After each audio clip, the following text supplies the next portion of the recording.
श्री गुरवे नमः. श्रीपादराजम शरणं प्रपद्ये. अध्याय 42. श्रीपाद प्रभू पीठिकापुरातून अंतर्धान.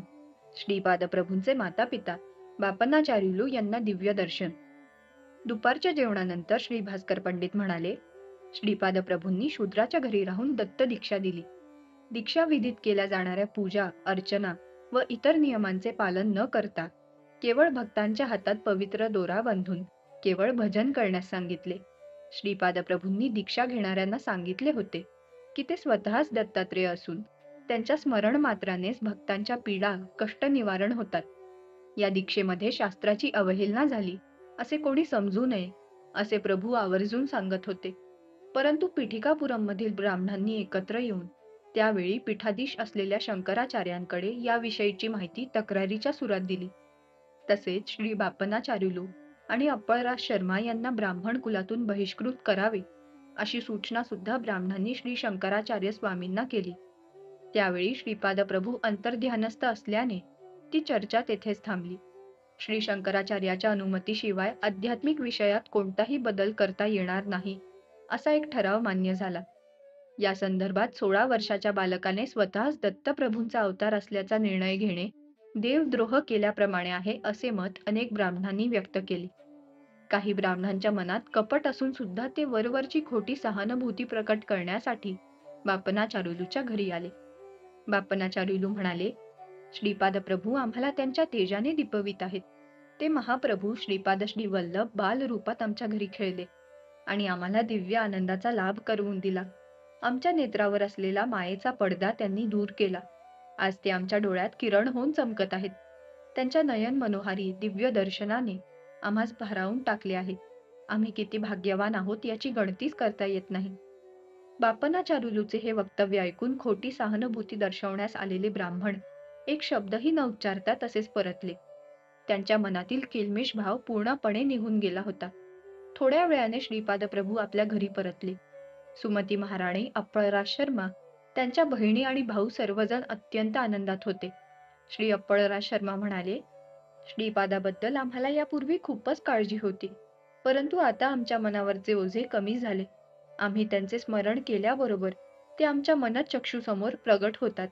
आम्ही मागितलेले सर्व काही ते स्थूल रूपात येऊन आमच्याशी संभाषण करून देतात. श्री दत्तप्रभूंना जन्म देणारे जननी जनक झाल्यामुळे आम्हाला अत्यंत धन्यता वाटते. आम्हाला आता निरंतर आनंदाची प्राप्ती झाली आहे. एवढे बोलून अप्पळराज शर्मांनी आपल्या उपरण्याने डोळ्यातून ओघळणारे आनंदाश्रू टिपले.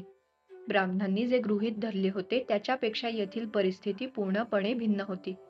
व्यंकटप्पय्या श्रेष्ठी सर्व ब्राह्मणांना उद्देशून म्हणाले, हे विप्रगण हो, आतापर्यंत आपण काही क्षणांचा काळ श्रीपाद प्रभू बरोबर घालवत असू, परंतु यापुढे ते आपल्या मनःचक्षुत सदैव वास करणार आहेत. तसेच स्थूल देहाने दर्शन देऊन आमच्या घरीच निवास करणार आहेत.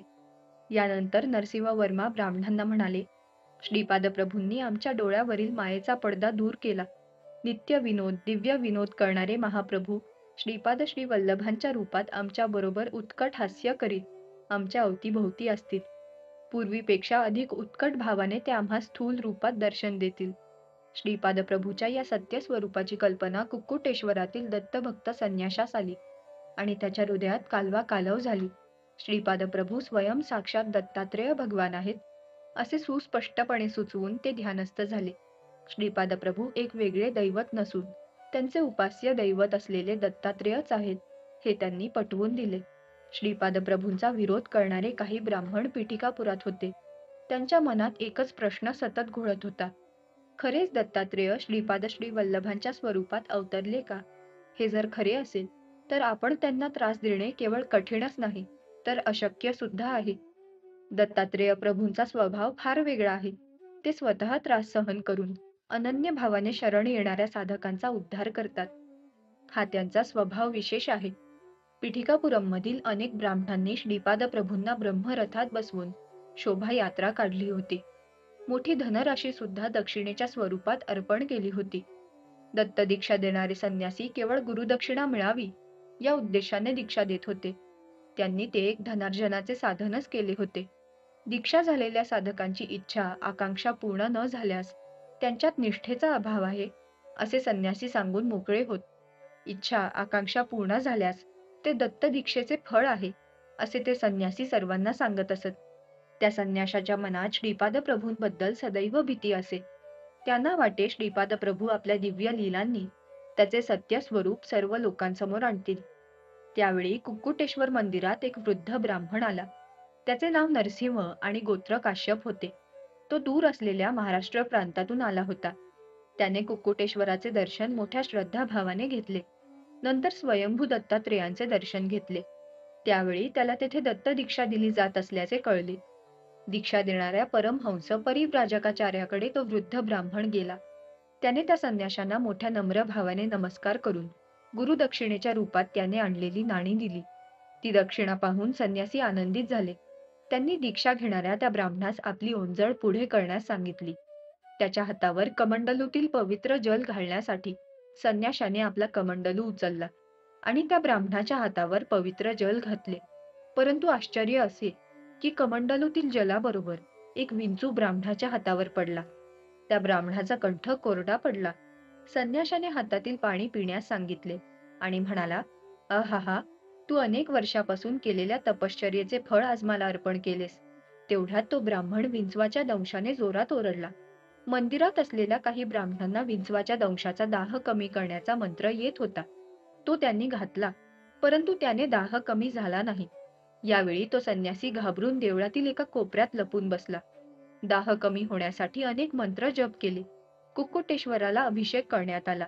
स्वयंभू दत्तात्रेयांना विशेष कर्पूर आरती करण्यात आली. परंतु कशाचाच काही उपयोग झाला नाही. ब्राह्मण मूर्छित अवस्थेत पडून होता. त्याच्या मुखातून फेस येत होता. हा फेस पाहून काही लोकांना वाटले की ब्राह्मणास साप चावला असेल. परंतु काही ब्राह्मणांनी त्या वृद्ध ब्राह्मणाच्या हातावर कमंडलूतील पाण्याबरोबर पडलेला विंचू पाहिला होता. ब्राह्मणाचा दाह कमी करण्यासाठी सर्वांनी आपापल्या परीने प्रयत्नांची पराकाष्ठा केली, परंतु उपयोग झाला नाही. या सर्वासाठी संन्यासीच कारणीभूत असल्याचे सर्वांना वाटले. ब्राह्मणास होणाऱ्या वेदना न सहन झाल्याने तो थोडा वेळ गडाबडा लोळत होता व नंतर मूर्छित झाला.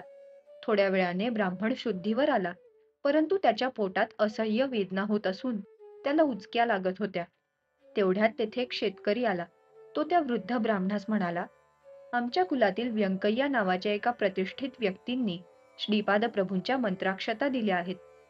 त्या ब्राह्मणाने मोठ्या श्रद्धाभावाने श्रीपाद प्रभूंचे स्मरण करून त्या मंत्राक्षता हातात घेऊन थोड्या आपल्या मस्तकी धारण केल्या. आणि आश्चर्य असे की काही क्षणातच ब्राह्मणाच्या साऱ्या वेदना नाहीशा झाल्या व तो पूर्ववत स्वस्थ झाला. या सर्व प्रकाराने लोकांचा संन्याशावरील विश्वास उडाला. सर्व दीक्षित साधकांनी दिलेली गुरुदक्षिणा त्याच्याकडून परत घेतली आणि त्या संन्याशाला पीठिकापुरममधून हाकलून दिले. संन्याशाकडून परत घेतलेल्या पैशांचा विनियोग कसा करावा हे सर्व साधकांनी बापनाचार्युलूंना विचारले. तेव्हा ते म्हणाले, "त्या द्रव्याने अन्न सामुग्री आणून सर्वांना अन्नदान करावे.